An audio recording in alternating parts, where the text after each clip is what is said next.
한번 따라 하시죠. 오직 예수, 바른 변화. 한번 같이 한 목소리 해보겠습니다. 시작. 오직 예수, 바른 변화. 우리 한번 그림 한번 보여주시죠. 첫 번째 그림. 기도하는 손이라고 알려진 그림입니다. 아마 이 그림의 배경을 아시고 계시는 분도 적지 않으리라 생각합니다. 마틴 루터가 종교개혁을 할 때 유럽에서 가장 많이 활동하던 유명한 화가가 알브레이트 듀라라는 그러한 화가였습니다. 이 그림 뒤에는 정말 아름다운 우정의 이야기가 숨겨져 있습니다. 가난한 젊은 화가 두 사람이 있었는데 두 사람은 굉장히 요새 말로 하면 절친이었죠. 한 사람의 이름은 듀러였고 또 다른 사람은 나인스타인이라는 그러한 두 화가였습니다.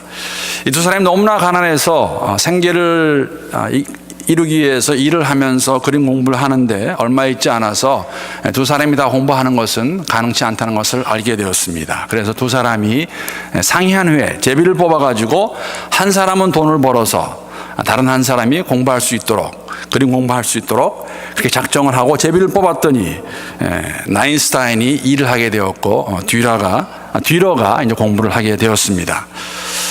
열심히 나인스타인은 일을 하고 듀러는 그림 공부를 해서 얼마 있지 않아 후에 듀러는 정말 유명한 화가가 될 수 있었습니다. 유명한 화가가 되었을 때 그가 돈과 명예를 다 얻었습니다. 그래서 이제 고향에 돌아가서 자기를 위해 열심히 일한 그 친구를 미술학교에 보내서 그림 공부를 하려고 갔는데 듀러의 친구였던 나인스타인은 그동안 너무너무 힘든 일을, 고된 일을 많이 해가지고 손에 마디마다 굳은 살이 배기고 일을 할 수 없게 되었습니다. 이 사실을 알게 된 듀러가 굉장히 마음을 많이 아파했습니다. 그러던 어느 날 듀러가 자신의 친구가 두 손을 모아서 기도하는 모습을 보게 되고 그 손을 보게 되었는데 그 손에는 사실 군살이 많이 배겨 있지만은 너무나 자신을 위해 희생한 또 사랑이 담겨져 있는 그 손을 보고 그림을 그리게 되고 스케치를 바로 하게 됩니다. 그 스케치가 바로 이 기도하는 손입니다. 수많은 사람들에게 감동을 주는 그림이 되었습니다. 이 그림 보면서 생각을 해보았습니다. 아마 여러분도 공감하시리라 생각합니다. 우리에게도 이런 좋은 친구가 있다면 우리는 정말 행복한 사람이 아닐까, 복받은 사람이 아닐까 그렇게 생각해 보았습니다. 아주 예전 영국의 한 신문 기자가 런던에서 로마까지 최고로 빠른 길은 무엇일까라는 문제를 낸 적이 있습니다. 이것을 본 많은 독자들이 여러 가지 생각을 합니다. 가장 단거리가 어떠한 루트일까? 아니면은 어떻게 가야지 어떠한 거리가 짧은 거리로서 빨리 갈 수 있을까라고 답을 보냈습니다. 그러나 결국은 다 떨어지고 단 한 명만 합격을 했는데 답은 좋은 친구였습니다. 공감할 수 있는 답이라고 생각합니다. 우리가 어떤 길을 가더라도 누구와 함께 가냐에 따라서 그 길이 짧다고 느낄 수가 있고 그 길이 길다고 느낄 수가 있겠죠. 우리가 자라면서 친구는 잘 사귀어야 한다는 말을 많이 듣고 자랐습니다. 어른들로부터 들었고 저도 보니까 우리 딸들에게 그런 말 하더라고요. 친구를 잘 사귀어야 돼. 아무하고나 어울리면 안 돼. 왜 그런 말을 할까? 왜 그런 말 우리가 들었고 지금 하고 있을까? 누구와 함께 있느냐가 참 중요하다는 의미입니다. 어떤 종류의 사람과 함께 있느냐에 따라서 그와 비슷하게 변할 수 있기 때문에 누구와 함께 있느냐가 굉장히 중요합니다. 특히 아직까지 자아가 분명하고 확실하게 확립이 안 된 상태에서 누구의 영향은 굉장히 클 수가 있습니다. 아마 저는 신앙생활도 크게 다르지 않다고 생각합니다. 교회에 처음 다니게 되면서 어떤 사람의 영향을 받느냐에 따라서 그 사람의 신앙의 모습이 결정이 됩니다. 굉장히 큰 의미가 있는 것입니다. 한국에서 한때, 지금은 그렇지 않다고 생각합니다. 전도해서 교회에 오라고 하게 되면 그 전도를 받은 그 이야기를 들은 사람들 가운데서 종종 이러한 대답을 한 적을 저는 지금도 기억하고 있습니다. 저는 아직까지 술과 담배를 끊지 못해서 교회에 갈 수 없습니다. 제가 한국에 살 때 듣던 이야기입니다. 아직 어리고 믿음이 연약해서 제가 분별을 못한 이유도 있지만은 이런 소리를 들으면서 아무 느낌 없이 받았습니다. 아니 이런 생각도 했습니다. 맞아. 교회에 나오려면 술과 담배는 끊어야지. 어떻게 그런 사람이 거룩한 교회에 나올 수 있을까라는 생각을 했던 적이 있습니다. 만약에 이런 생각을 가지고 우리가 신앙생활을 했다면 그 사람의 10중 8구는 교회 생활하면서 도덕적인 것이 규진이 된다든지 아니면은 율법적인 생각으로 가득 찬 신앙인이 될 것입니다. 그런 사람들이 친구를 이루고 교회 생활을 하게 되면 나중에 시간이 지난 다음에 그런 사람들이 교회를 책임지고 가야 될 장로, 안수 집사, 권사 같은 교회 지도자들이 된다면 그 교회가 어떻게 될 것인가? 이러한 질문을 드립니다. 이런 모습이 이러한 교회가 주님께서 원하시고 기뻐하시는 모습일까? 성경에서는 뭐라고 말하고 있을까? 사랑하는 성도 여러분, 성경은 우리를 예수님의 친구로 그렇게 묘사하고 있습니다. 요한복음 11장 11절을 보게 되면 죽은 나사로를 살리시는 그 부분에서 나사로를 친구라고 부르십니다. 요한복음 15장 13절 14절에 보게 되면 사람이 친구를 위하여 자기 목숨을 버리면 이보다 더 큰 사랑이 없다고 하시면서 주님의 말씀대로 행하는 자들을 당신의 친구라고 그렇게 부르시고 계십니다. 예수님이 우리의 친구이십니다. 우리는 예수님의 친구가 됩니다. 그렇다면 우리에게 가장 영향을 많이 줘야 될 분이 계시다면 예수님이라는 것이죠. 그분이 우리의 친구이시기 때문에 우리의 친구 예수님께서는 아버지 하나님의 뜻을 따라 그분이 우리를 사랑하셨듯이 이 땅에 오셔서 우리를 위해 십자가에 돌아가시고 우리에게 하나님께로 갈 수 있는 길과 진리와 생명이 되셨습니다. 그분 안에서만, 우리의 친구 되시는 예수 안에서만 하나님을 알 수 있고 우리가 예수 믿는 자로 살아갈 때 우리에게 가장 큰 영향을 미치는 사람은 예수님이어야 한다는 것입니다. 만약에 예수가 우리의 친구라면, 그와 함께 동행한다면, 그의 안에 있다면 우리가 방금 읽은 고린도후서 5장 17절의 말씀 가운데서 우리에게 불가피한, 정말 피할 수 없는, 어떻게 보면 어쩔 수 없는 그러한 변화가, 사건이 있어야 되는 것인데 그것은 다른 것이 아니라 우리가 새로운 피조물로서 옛것은 다 없어질 것이고 지나갈 것이고 새 것을 우리가 받을 것이라고, 입을 것이라고, 새 것이 되었다고 그렇게 선포하고 있습니다. 이 의미는 예외로 간단합니다, 여러분. 이 의미는 더 이상 생각하지 말아야 할 것, 즉 버려야 할 옛것들이 있는가 하면 새롭게 예수 안에서 예수 때문에 경험해야 할 것들이 있다는 것이죠. 우리가 예수 안에 있으면, 예수가 말씀하셨듯이 예수님 우리의 친구라면은 그분의 영향을 받아서 그분 때문에 우리는 새로운 피조물로서 옛것은 벗어버리고 옛것은 다 던져버리고 새 것을 입어야 된다고 그렇게 저희들에게 말씀해 주고 있습니다. 이러한 모습이 성경에 참 많이 있습니다. 많이 있지만 제가 두 군데만 한번 찾아보도록 하겠습니다. 에베소서 4장 21절에서 21절에서 24절까지 말씀입니다. 에베소서 4장 21절부터 24절까지 말씀만 우리 한번 세 번역으로 함께 읽어보도록 하겠습니다. 시작. 여러분이 예수 안에 있는 진리대로 그분에 관해서 듣고 또 그분 안에서 가르침을 받았으면 여러분은 지난날의 생활 방식대로 허망한 욕정을 따라 살다가 썩어 없어질 그 옛사람을 벗어버리고 마음의 영을 새롭게 하여 하나님의 형상을 따라 참 의로움과 참 거룩함으로 지으심을 받은 새 사람을 입으십시오. 옛날의 욕정을 다 벗어버리고 우리의 마음의 영이 새롭게 되어서 하나님의 형상을 따라 새 사람을 입으라고 그렇게 말하고 있습니다. 한 군데만 더 보겠습니다. 골로새서 3장 8절에서 10절까지의 말씀.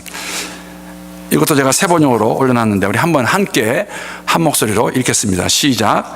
그러나 이제 여러분은 그 모든 것, 곧 분노와 격분과 악의와 회방과 여러분의 입에서 나오는 부끄러운 말을 버리십시오. 서로 거짓말을 하지 마십시오. 여러분은 옛사람을 그 행실과 함께 벗어버리고 새 사람을 입으십시오. 이 새 사람은 자기를 창조하신 분의 형상을 따라 끊임없이 세워져서 참 지식에 이르게 합니다. 예수 안에 있게 되면 새로운 피조물이라는 것은 하나님의 형상, 원래 하나님께서 지으신 그 모습으로 창조하신 분의 형상을 따라 끊임없이 새로워지는 것을 말하고 있습니다. 오늘 말씀의 제목과 같이 우리가 오직 예수 안에 있다면 우리는 분명한 변화가 있을 것입니다. 있어야 됩니다. 근데 그 변화는 바른 변화입니다. 어떠한 변화냐면은 예수께서 원하시는 삶의 모습. 오늘 방금 읽은 에베소서 말씀과 골로새서도 있습니다. 그분 때문에 우리가 함께 모여 공동체를 이루고 살아갑니다. 다 그분 때문입니다. 예수님 때문에. 이 믿음의 정 활약할 때에 우리의 여정 가운데 가장 큰 영향을 주어서 가장 큰 변화를 있을 수 있게 하시는 분은 예수님이 일하시는 것이죠. 사실 읽은 본문 말씀을 여러분이 다 알고 계십니다. 그렇기 때문에 오늘 새벽에는 구체적으로 우리가 버려야 할 것이 무엇이 있을까? 새 것이 무엇이 있을까?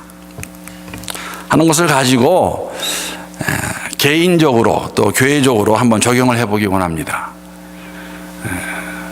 그리스도 예수 안에 있으면 새로운 피조물이라. 이전 것은 지나갔으니 보라 새 것이 되었도다. 개인적으로 버려야 될 걸 생각해 보았습니다. 제가 이렇게 나눌 때 우리 성도님 한 분 한 분 마음 가운데도 2014년을 맞이하면서 내가 정말 버려야 될 것이 무엇이 있을까? 개인적으로, 교회적으로 무엇이 있을까 한번 생각해 보시기 바랍니다. 저시 맥다월이라는 크리스천 변증가가 있습니다. 굉장히 유명하신 분입니다. 제가 대학교 다닐 때도 이분은 사실은 캠퍼스를 다니면서 그 대학생 선교회에 소속된 선교사님이신데 이 크리스천리티를 대변하고 변증하는 팔라지스트였습니다. 그분이 한 2년 전에 한 크리스천 컨퍼런스에서 이러한 질문을 이렇게 말씀하시면서 질문을 던졌습니다. 오늘날 교회가 힘을 잃어가고 있는데 그 중에서 가장 힘있게 우리를 가장 인플루언셜하게 우리의 신앙을 무너뜨리고 우리를 유혹하는 것이 무엇일까? 그것은 다름 아닌 무엇이라고 생각하십니까? 그 제목은 그 영어로 물으신 질문은 이거였어요. What has changed everything? 무엇이 모든 것을 바꾸어 놓았습니까? 라는 직역할 수 있겠지만은 의역하게 되면은 우리의 믿음을 무너뜨리는 가장 큰 것이, 가장 큰 적이, 가장 큰 변화가 무엇입니까? 무엇이라고 생각하십니까? 답은 인터넷입니다. 인터넷. 10분 공감할 수 있습니다. 인터넷이 우리의 생활에 도움을 참 많이 주고 있습니다. 필요한 것들을 순식간에 알아볼 수 있고 또 구입할 수도 있습니다. 여러분 그 애마존이라는 그 웹사이트 아실 겁니다. 온라인 구매하는데 제가 최근에 들은 것은 온라인 그 아마존에서 이제는 음식까지도 이틀 안에 아니면 하루 안에 배달할 수 있는 그 사업을 시작했습니다. 그래서 사실은 그냥 필요한 것은 다 우리가 구입할 수 있죠. 저도 설교를 준비할 때 얼마나 큰 도움을 받는지 모르겠습니다. 필요한 것 있으면 이렇게 쳐보면 다 떠요. 물론 잘 봐야 되지만 그래서 참 도움을 많이 주는 그러한 인터넷. 그러나 그와 못지않게 부작용도 굉장히 많습니다. 우리를 유혹하는 것들이 너무나도 많다는 것입니다. 혼자 방 안에서 아무도 안 보는 사무실에서 너무나 쉽고 빠르고 간편하게 플라스틱 카드 하나 있으면 갬블링 할 수 있고 성적으로도 물러난 생활 다 할 수 있습니다. 이러한 것들이 오늘 크리스천리티를 무너뜨리는 가장 큰 적 중에 하나라고 저시 맥다웰이 그렇게 말했습니다. 딸들을 보니까는 하루 종일 앉아서 스마트폰으로 누르더라고요. 그래서 제가 이렇게 말했습니다. 2014년도 어저께 이렇게 말했어요. Let's not spend too much time on our smartphones. 저를 포함해서. 여러분 우리가 생각하지 않고 살아가는 가운데 정말 세상 사람들이 하는 똑같은 방식으로 살다가 우리도 모르게 그 옛 것들에 잡혀가지고 우리 스스로를 넘어뜨리게 할 수 있다는 것이죠. 사단이 그것을 유용할 수 있다는 것입니다. 그런즉 그리스도 예수 안에 있으면은 새로운 피조물이라. 이전 것은 지나갔다고 말하고 있습니다. 여러분 개인적으로 2014년도에 정말 옛 것이 무엇인가 생각하시고 버릴 수 있는, 떠날 수 있는 그러한 한 해가 될 수 있기를 기도합니다.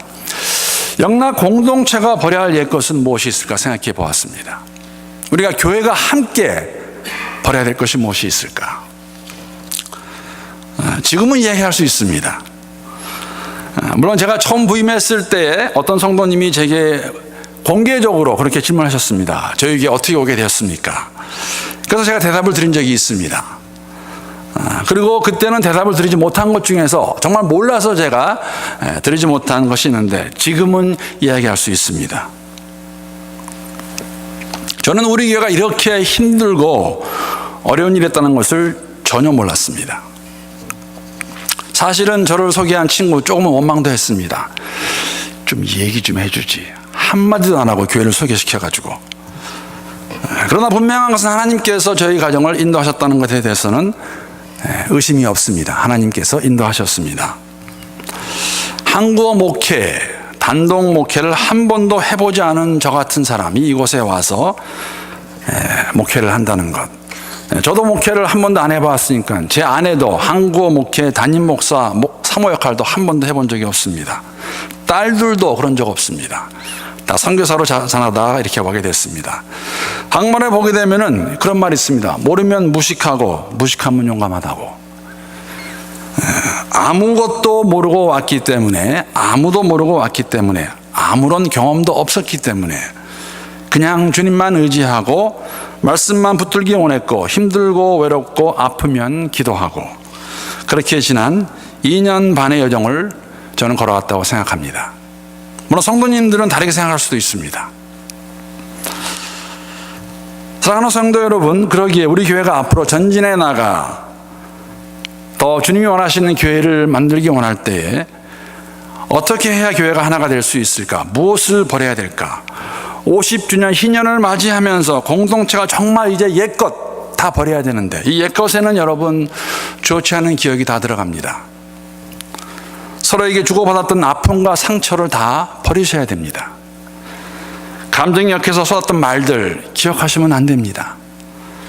편가름했던 것, 키재기했던 것 다 버리셔야 됩니다. 다 옛것입니다. 이러한 것들 우리를 잡게 되면 교회는 희년을 맞이할 수 없습니다. 희년은 기쁨의 해입니다. 모든 사람에게 자유를 공포하는 기쁨의 해입니다. 어저께 아침이 아니죠. 송구영신 때도 말씀을 드렸지만은 우리 가운데 얼마나 많은 분들이 희년을 또다시 맞이할까? 거의 없을 것입니다. 물론 영원한 희년은 그날 그 나라에 갔을 때 받겠죠. 누리겠죠. 그러나 우리가 함께 할 수 있을 때 여러분 50주년은 그냥 오는 주년이 아닙니다. 희년을 맞이하면서 정말 우리가 옛것들, 교회가 함께 했던 아름답지 못한 옛것들 다 벗어버리고 던져버리고 표대만을 바라보고 예수만을 바라보고 나아갈 수 없을까? 나아가야 됩니다. 이러한 저의 생각과 이상이 무리일까 하는 질문을 스스로에게 던지고 우리 모두에게 이 아침에 함께 나눕니다. 사랑하는 성도 여러분, 우리가 예수만을 바라보고 바로 섬긴다면은, 그분을 쫓고 있다면은, 그분이 우리에게 가장 큰 영향을 주는 우리의 친구라면은 우리의 삶은 분명하게 변할 것입니다. 변하게 되어 있습니다. 여러분 믿으십니까? 예수가 우리의 주인이시기 때문에 우리의 삶은 변할 것입니다. 변한다는 의미가, 사랑하는 성도 여러분, 실수를 안 한다는 의미도, 잘못과 가오를 범하지 않는다는 의미도, 죄를 짓지 않는다는 의미도 아닙니다. 우리는 계속 죄를 지을 것입니다. 실수를 할 것입니다. 어쩌면 그렇기 때문에 저는 사도 바울의 로마서의 고백이 정말 절실하게 절감할 수 있고 좀 공감할 수 있는 것이라고 생각합니다. 로마서 7장 23절 24절에 보게 되면은 내 지체 속에서 한 다른 법이 내 마음의 법과 싸워 내 지체 속에 있는 죄의 법으로 나를 사로잡는 것을 보는도다.